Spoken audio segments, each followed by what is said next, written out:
Engine problem ಇದೆಯಾ? ಹೌದು sir. ಸರಿ, ಮೆಕ್ಯಾನಿಕ್ ಕರೆಸಿ ರಿಪೇರಿ ಮಾಡಿಸಿ. ಸರಿ ಸರ್. ಈಗೇನ್ ಮಾಡೋದು? ಒಂದು ಕೆಲಸ ಮಾಡೋಣ, ಇವ್ರನ್ನ ನಡ್ಸ್ಕೊಂಡೇ ಕರ್ಕೊಂಡು ಹೋಗೋಣ.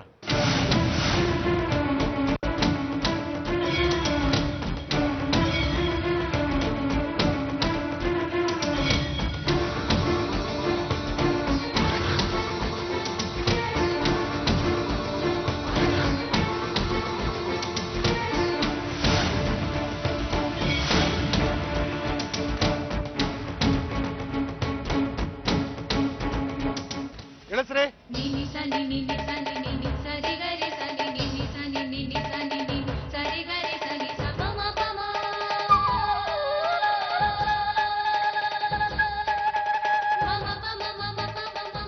ರಾಧಿಕಾ, ಇನ್ಸ್ಪೆಕ್ಟರ್ ನಡ್ಸ್ಕೊಂಡು ಕರ್ಕೊಂಡು ಹೋಗ್ತೀರಾ? ಇದೇನ್ ಸರ್ ಅನ್ಯಾಯ? ನಮ್ ಸೊಸೆ ಗರ್ಭಿಣಿ. ನಡೆದ್ರೆ ಆರೋಗ್ಯಕ್ಕೆ ತುಂಬಾ ಒಳ್ಳೇದು ಬಿಡಿ.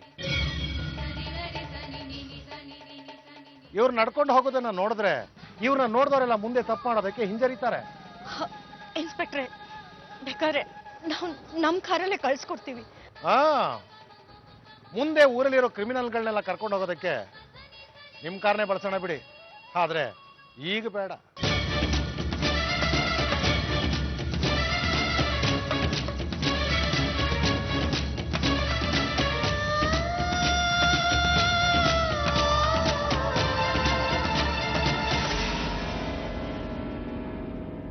ಸರ್, ನಾನು ನೋಡಿರೋ ಹಾಗೆ ಇವರು ತುಂಬಾ ಒಳ್ಳೆ ಹೆಂಗಸು, ಒಳ್ಳೆ ಕುಟುಂಬದಿಂದ ಬಂದಿರೋ ಹೆಣ್ಣು, ಸಮಾಜದಲ್ಲಿ ಒಳ್ಳೆ ಸ್ಥಾನದಲ್ಲಿರೋರು. ಇಂಥವ್ರನ್ನ ನಡ್ಸ್ಕೊಂಡು ಕರ್ಕೊಂಡು ಹೋಗೋದು ಚೆನ್ನಾಗಿರಲ್ಲ.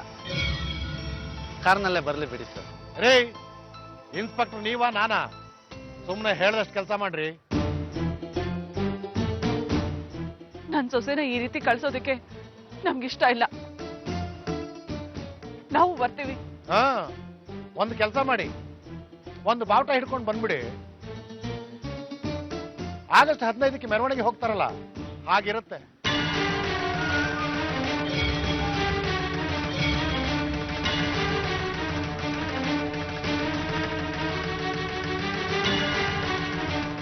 ಅತ್ತೆ, ನನ್ಗೇನು ಆಗಲ್ಲ, ನೀವು ಯೋಚನೆ ಮಾಡಬೇಡಿ. ತಪ್ಪು ಮಾಡಿದ್ರೆ ತಾನೇ ಹೆದರ್ಕೋಬೇಕು. ಆ ಕೃಷ್ಣ ನನ್ನ ಪರೀಕ್ಷೆ ಮಾಡ್ತಿದ್ದಾನೆ ಅಂತ ಅನ್ಕೋತೀನಿ. ಈ ಪರೀಕ್ಷೆನಲ್ಲಿ ನಾನು ಗೆದ್ದು ಬಂದೇ ಬರ್ತೀನಿ.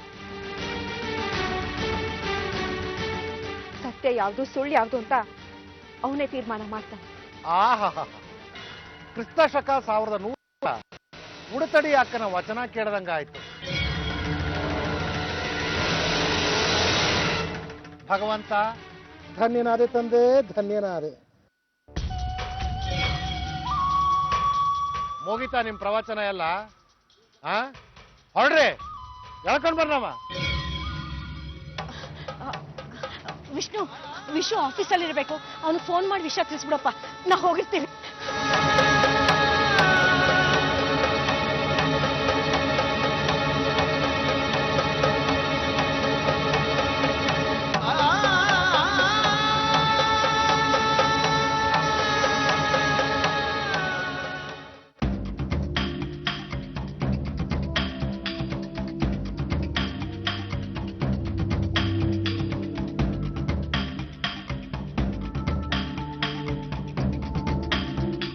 ಶಾಂತನವ್ರೆ, ಕಷ್ಟಪಟ್ಟು ಮಾಡಿದ್ರು ಇಷ್ಟ ಆಗೋ ಹಾಗೆ ಅಡುಗೆ ಮಾಡ್ತೀರಾ ನೀವು. ಮೊಹಮ್ಮದ್ ಗಜನಿ ಭಾರತದ ಮೇಲೆ 17 ಸಾರಿ ದಂಡಯಾತ್ರೆ ಮಾಡಿದ ಹಾಗೆ ನಾನು ಅಡುಗೆ ಮನೆ ಮೇಲೆ ದಂಡಯಾತ್ರೆ ಮಾಡ್ತಾನೆ ಬಂದೆ. ಈಗ ಇಷ್ಟು ಮಟ್ಟಿಗೆ ಕಲ್ತ್ಕೊಂಡಿದ್ದೀನಿ. ಪರವಾಗಿಲ್ವೇ, ಇತಿಹಾಸನ ಚೆನ್ನಾಗಿ ಕಲ್ತ್ಕೊಂಡಿದ್ರ. ನಮ್ಮ ಇತಿಹಾಸ ಸರಿಯಾಗಿಲ್ವಲ್ಲ ಬ್ರದರ್, ಅದಕ್ಕೆ ಹಿಸ್ಟ್ರಿ ನನ್ನ ಫೇವ್ರೆಟ್ ಸಬ್ಜೆಕ್ಟ್. ಅದಕ್ಕೆ ಅವ್ರನ್ನ ಒಂದ್ಸರಿ ನಮ್ಮ ಮನೆ ಕರ್ಕೊಂಡ್ಬನ್ನಿ. ಎಸ್, ಖಂಡಿತ. ಅವ್ರು ಕೂಡ ನಿಮ್ಮ ಮನೆ ಟೇಸ್ಟ್ ನೋಡ್ಬೇಕಲ್ವಾ, ಅಂದ್ರೆ ನಿಮ್ಮ ಕೈ ರುಚಿನ. ಡೆಫಿನೆಟ್ಲಿ ನೆಕ್ಸ್ಟ್ ಟೈಮ್ ಇಬ್ರು ಒಟ್ಟಿಗೆ ಬಂದು ಊಟ ಮಾಡ್ಕೊಂಡು ಹೋಗ್ತೀವಿ.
ಬ್ರದರ್, ನಿಮ್ಮನ್ನೊಂದು ಮಾತು ಕೇಳಲ್ಲ?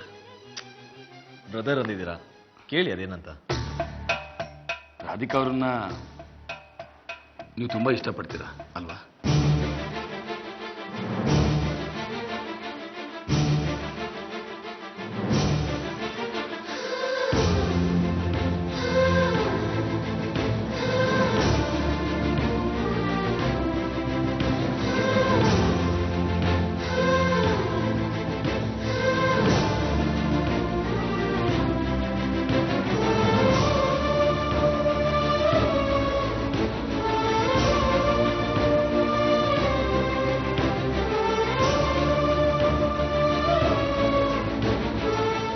ಅವಳೇ ನನ್ನ ಪ್ರಪಂಚ.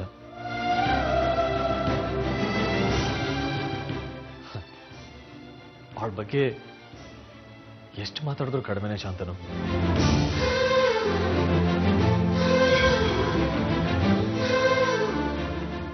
ಅವಳು ಯಾವತ್ತೂ ನನ್ನ ಸುಖದ ಬಗ್ಗೆ ಯೋಚನೆನೇ ಮಾಡ್ದವಳಲ್ಲ.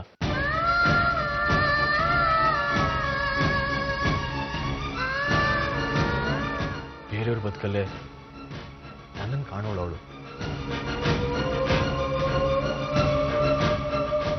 ನನಗಳು ಒಂಥರ ಪುಟ್ಟ ಮಗು ಇದ್ದ ಹಾಗೆ. ಒಂದು ಪುಟ್ಟ ಮಗುನ ನಾವೆಷ್ಟು ಪ್ರೀತಿಸ್ತೀವೋ ಅದಕ್ಕಿಂತ ಜಾಸ್ತಿ ನಾನು ಅವಳನ್ನ ಇಷ್ಟಪಡ್ತೀನಿ.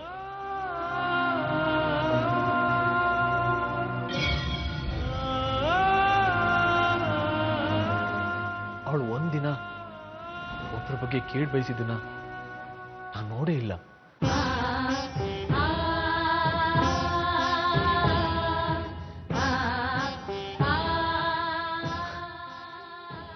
ಅಂತವಳನ್ನ ಹೆಂಡತಿಯಾಗಿ ಪಡೆಯೋದಕ್ಕೆ ನಾನು ಪುಣ್ಯ ಮಾಡಿದ್ದೆ ಶಾಂತನು, ಪುಣ್ಯ ಮಾಡಿದ್ದೆ.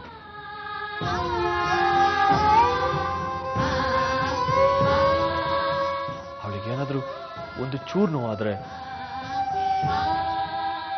ನನ್ನ ಪ್ರಾಣ ಹೋಗತ್ತೆ ಶಾಂತನು.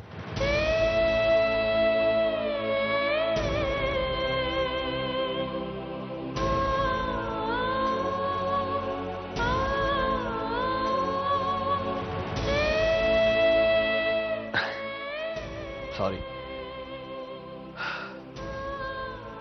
ರಾಧಿಕಾ ಬಗ್ಗೆ ಮಾತಾಡೋಕೆ ಶುರು ಮಾಡಿದ್ರೆ ನಾನು ಎಮೋಷನಲ್ ಆಗ್ಬಿಡ್ತೀನಿ.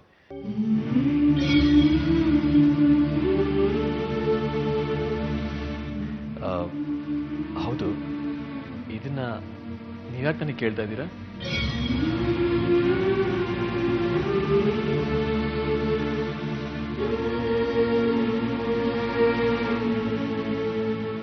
ರಾಧಿಕಾ ಅವ್ರನ್ನ ನೀವೆಷ್ಟು ಪ್ರೀತಿಸ್ತೀರಾ ಅಂತ ಕೇಳಿದ್ದೆ, ನೋಡಿದ್ದೆ. ಆದ್ರೆ ಅದ್ರ ಅನುಭವ ಆಗಿರ್ಲಿಲ್ಲ. ಈಗ ಗೊತ್ತಾಯ್ತು ರಾಧಿಕಾ ಎಷ್ಟು ಅದೃಷ್ಟವಂತರು ಅಂತ. ರಾಧಿಕಾ ಅಲ್ಲ, ಈ ವಿಷು. ನಾನು ಅದೃಷ್ಟವಂತ ಶಾಂತನವರೇ.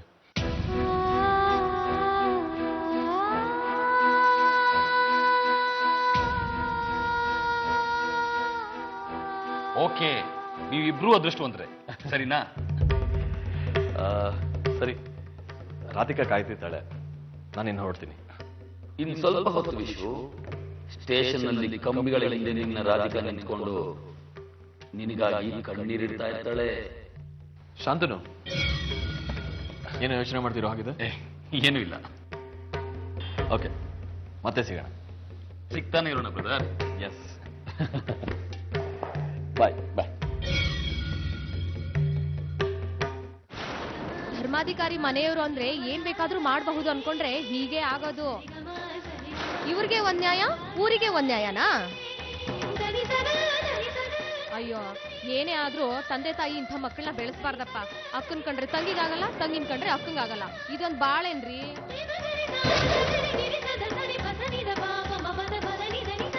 ಧರ್ಮಾಧಿಕಾರಿ ಹೆಂಡತಿಯಾಗಿ ಎಷ್ಟೇ ಮೆರೆದಾಡಿದ್ರು ಒಂದಲ್ಲ ಒಂದಿನ ಹೀಗ್ ಬೀದಿಲ್ ತಲೆ ತಗ್ಗಿಸ್ಕೊಂಡು ಹೋಗೋ ದಿನ ಬಂದೇ ಬರುತ್ತೆ ಅಂತ ಯಾರಿಗ್ ಗೊತ್ತಿತ್ತು?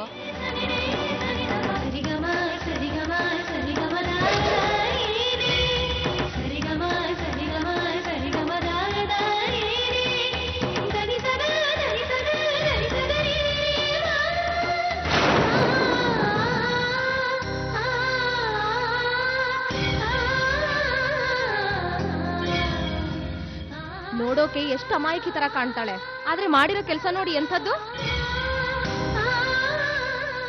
ಏನೇ ಹೇಳಿ, ರೋಡಲ್ಲಿ ಈ ರೀತಿ ನಡ್ಸ್ಕೊಂಡು ಕರ್ಕೊಂಡು ಹೋಗೋದು ದೊಡ್ಡ ಅವಮಾನ ಕಣಮ್ಮ. ಇದೇನೋ ಇವ್ರನ್ನ ಪೊಲೀಸ್ನವರು ಬೀದಿಲಿ ಮೆರವಣಿಗೆ ಮಾಡ್ಕೊಂಡು ಕರ್ಕೊಂಡು ಹೋಗ್ತಾ ಇದ್ದಾರೆ.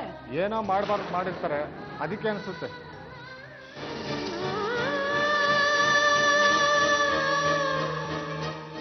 ಅಲ್ಲ, ಈ ಅಮ್ಮನ ರಸ್ತೆ ನಡ್ಸ್ಕೊಂಡು ಹೋಗ್ತಿದ್ದಾರೆ. ಮದ್ವೆ ಆಗದಿದ್ರು ಬಂದ್ ಮನೇಲಿ ಇದ್ಲಂತೆ, ಅದಕ್ಕೆ ಧರ್ಮಾಧಿಕಾರಿಗಳ ಹೆಂಡತಿ ಅರೆಸ್ಟ್ ಮಾಡಿಸ್ತಾಳೆ. ಅವ್ರ ಮನೆ ಸಪೋರ್ಟ್ ಇದೆ ಅಂದ ಮಾತ್ರಕ್ಕೆ ಏನ್ ಬೇಕಾದ್ರೂ ಮಾಡ್ಬೋದು ಅನ್ಕೊಂಡಿದಾರಾ?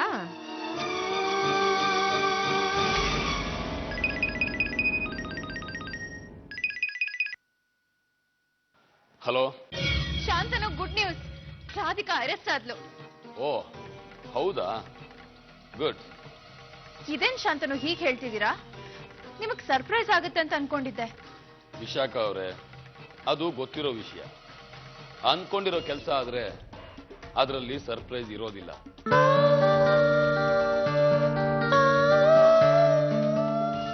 ಅಷ್ಟೇ ಅಲ್ಲ ಶಾಂತನು, ಪೊಲೀಸ್ ವೆಹಿಕಲ್ ಕೆಟ್ಟೋಗಿದೆ ಅಂತ ರಾಧಿಕಾನ ಎಲ್ರ ಮುಂದೆ ಬೀದಿನೆಲ್ಲ ನಡೆಸ್ಕೊಂಡು ಕರ್ಕೊಂಡು ಹೋದ್ರು ಗೊತ್ತಾ? ಅದು ಕೂಡ ಗೊತ್ತಿರೋ ವಿಷಯನೇ. ಮತ್ತೇನಾದ್ರೂ ವಿಶೇಷ ಇದೆಯಾ? ಶಾಂತನು, ಇದು ಕೂಡ ಹಾ, ಅದು ಕೂಡ ನನ್ನ ಆಜ್ಞೆಯಂತೆ ನಡೆದಿತ್ತು.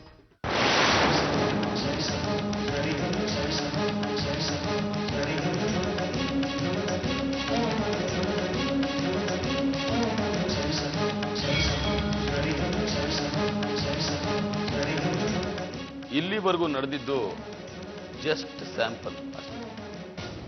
ಫುಲ್ ಸಿನಿಮಾನ ಇನ್ ಮುಂದೆ ತೋರಿಸ್ತೀನಿ. ಎಲ್ಲರೆದುರಿಗೂ ಧರ್ಮಾಧಿಕಾರಿ ಮನೆಯ ಮಾನ ಹರಾಜಾಗ್ಬೇಕು. ಎಲ್ಲ ಮೀಡಿಯಾದವರು ರಾಧಿಕಾನ ಮುತ್ಕೋತಾರೆ. ಎಲ್ಲ ಚಾನೆಲ್ಗಳಲ್ಲೂ ಧರ್ಮಾಧಿಕಾರಿ ಹೆಂಡತಿ ಹೀಗಂತೆ ಅನ್ನೋ ಸುದ್ದಿ ಹರಡಬೇಕು. ಧರ್ಮಾಧಿಕಾರಿ ಪಟ್ಟದಿಂದ ವಿಷು ಕೆಳಗಿಳಿಬೇಕು. ಹಾಗೆ ಮಾಡ್ತೀನಿ. ನಿಜ ಹೇಳಿ ಶಾಂತನು, ಯಾರ್ ನೀವು?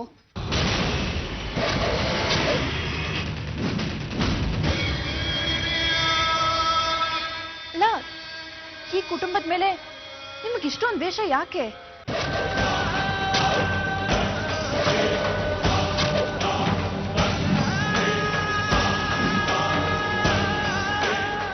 ಹೇಳೋ ಸಮಯ ಹತ್ರ ಬಂದಿದೆ. ಇನ್ನೊಂದು ಸ್ವಲ್ಪ ದಿನ ತಾಳಿ, ಹೇಳ್ತೀನಿ. ಅಲ್ಲ, ಈ ಧರ್ಮಾಧಿಕಾರಿ ಮನೆಯವ್ರಿಗೂ ಬುದ್ಧಿ ಬೇಡ್ವಾ? ಇಷ್ಟೊಂದು ಕೆಟ್ಟೋಳ್ನ ಮತ್ತೆ ಎರಡನೇ ಮದ್ವೆ ಯಾಕಾದ್ರೂ ಮಾಡ್ಕೊಂಡ್ ಬಂದ್ರೋ? ರಾಧಿಕಾನ ಪೊಲೀಸ್ನವರು ರಸ್ತೆಲಿ ಈ ತರ ಯಾಕೆ ನಡ್ಸ್ಕೊಂಡು ಹೋಗ್ತಾ ಇದಾರೆ? ಸ್ವಂತ ಅಕ್ಕನ ಮೇಲೆ ಈ ತರ ದರ್ಬಾರ್ ಮಾಡಿದ್ರೆ ಬೀದಿಲಿ ಎಳ್ಕೊಂಡು ಹೋಗದೆ ಇನ್ನೇನ್ರಿ ಮಾಡ್ತಾರೆ? ಧರ್ಮಾಧಿಕಾರಿಗಳ ಮನೆಯವರಲ್ವೇನೋ? ಹೌದು ಕಣ, ಅವರೇ.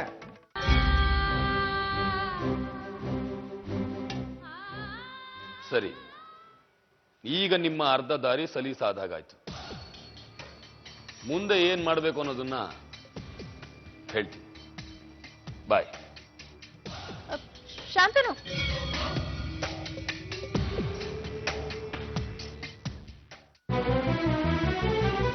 ಇವಳು ಹೆಂಡತಿ ಅಲ್ವಂತೆ, ಇವ್ರ ಅಕ್ಕ ಮೊದಲನೇ ಹೆಂಡತಿ ಅಂತೆ.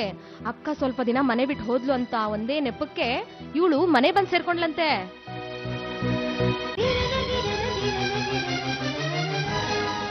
ಆ ಯಮ್ಮನ್ ನೋಡು, ಬೀದಿಲಿ ಮೆರವಣಿಗೆ ಮಾಡ್ಕೊಂಡು ಕರ್ಕೊಂಡು ಹೋಗ್ತಿದ್ರು, ಎಷ್ಟು ಆರಾಮಾಗಿ ಹೋಗ್ತಿದ್ದಾಳೆ.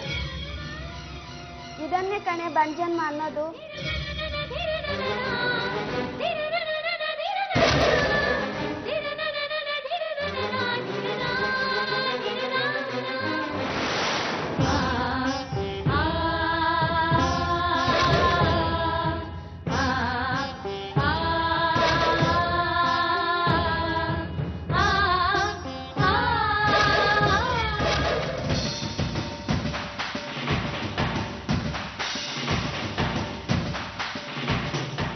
ನಮಸ್ಕಾರ ಸರ್. ಒಂದು ಇಂಟ್ರೆಸ್ಟಿಂಗ್ ನ್ಯೂಸ್ ಕೊಡ್ತೀನಿ. ಎಲ್ಲ ಚಾನೆಲ್ಗಳಲ್ಲೂ ನ್ಯೂಸ್ ಪೇಪರ್ನಲ್ಲೂ ಸುದ್ದಿ ಆಗ್ಬೇಕು. ಹಾ, ಹೇಳ್ತೀನಿ.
ನೋಡಿ, ನೀವು ಪ್ರಶ್ನೆ ಕೇಳೋದಕ್ಕೆ ನಾನು ಅವಕಾಶ ಮಾಡ್ಕೊಡೋದಿಲ್ಲ. ಬಿಡಿ ನಾರಾಯಣ. ಏನ್ರಿ? ಸರ್, ಈ ಧರ್ಮಾಧಿಕಾರಿಗಳ ಸೊಸೆಯನ್ನು ಬೀದಿಲಿ ನಡೆಸ್ಕೊಂಡು ಕರ್ಕೊಂಡು ಹೋಗ್ತಿದ್ರಲ್ಲ, ಇದು ಸರಿನಾ? ಖಂಡಿತ ಸರಿಯಾಗಿ ಇದೆ. ತಪ್ಪು ಮಾಡಿದ್ರು ಎಷ್ಟೇ ದೊಡ್ಡವರಾಗಿದ್ರು ಕೂಡ ಅವ್ರಿಗೂ ಶಿಕ್ಷೆ ಆಗುತ್ತೆ ಅನ್ನೋದು ಈ ಸಮಾಜದ ಜನತೆ ಗೊತ್ತಾಗಬೇಕು ಅನ್ನೋದೇ ಇದರ ಉದ್ದೇಶ. ರಾಧಿಕಾ ಅವರೇ, ಧರ್ಮಾಧಿಕಾರಿಗಳ ಎರಡನೇ ಹೆಂಡತಿ ನೀವು ಮೊದಲನೇ ಹೆಂಡತಿನ ಕೊಲೆ ಮಾಡೋ ಪ್ರಯತ್ನ ಪಟ್ಟಿದ್ದೀರೋ ಅನ್ನೋ ಆರೋಪ ಇದೆ, ಇದು ಸತ್ಯನಾ? ನೀವು ಒಂದು ಹೆಣ್ಣಾಗಿ ಇನ್ನೊಂದು ಹೆಣ್ಣಿನ ಕಷ್ಟನ ಅರ್ಥ ಮಾಡ್ಕೊಳ್ದೆ ಹೇಗೆ ಸುಮ್ಮನೆ ಇದ್ರಿ?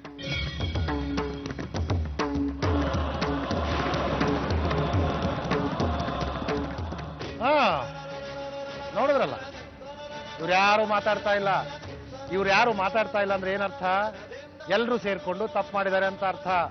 ಹಾ, ನೋಡಿ, ನೀವೆಷ್ಟೇ ಖಾರವಾಗಿ ಬರೆದ್ರು ಸರಿನೇ, ಮುಂದೆ ಯಾರು ಇಂಥ ತಪ್ಪನ್ನ ಮಾಡಬಾರದು ಹಾಗೆ ಬರೀರಿ. ಹಾ, ಮೇಡಮ್ ಅವರೇ, ಈ ಘಟನೆಯಿಂದ ಧರ್ಮಾಧಿಕಾರಿ ಪಟ್ಟ ನಿಮ್ಮ ಕುಟುಂಬದಿಂದ ದೂರ ಆಗುತ್ತೆ ಅನ್ನೋ ಮಾತಿದೆ, ಅದು ನಿಜಾನಾ? ಖಂಡಿತ ನಾವು ಯಾವ ತಪ್ಪು ಮಾಡಿಲ್ಲ. ನಮ್ಮ ಕುಟುಂಬದಿಂದ ಧರ್ಮಾಧಿಕಾರಿ ಪಟ್ಟ ದೂರ ಆಗಲ್ಲ.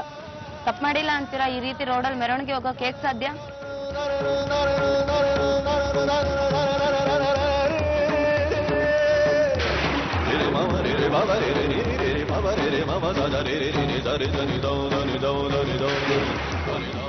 ಮೇಡಮ್ ಅವರೇ, ಒಂದು ವೇಳೆ ವಿಶಾಲ್ ಭಾರದ್ವಾಜ್ ಅವರು ಧರ್ಮಾಧಿಕಾರಿ ಪಟ್ಟದಿಂದ ಕೆಳಗಿಳಿದ್ರೆ ಆ ಪಟ್ಟಕ್ಕೆ ನಿಮ್ಮ ಕುಟುಂಬದಲ್ಲಿ ಸೂಕ್ತವಾದ ವ್ಯಕ್ತಿ ಯಾರಾದ್ರೂ ಇದ್ದಾರಾ?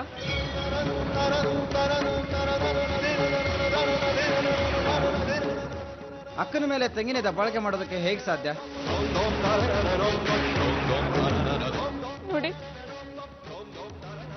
ನಾವೀಗ ಏನು ಹೇಳೋ ಪರಿಸ್ಥಿತಿನಲ್ಲಿಲ್ಲ. ಸತ್ಯ ಏನು ಅನ್ನೋದು ನಿಮ್ಗೆ ಎಲ್ಲ ಮುಂದೆ ಗೊತ್ತಾಗುತ್ತೆ.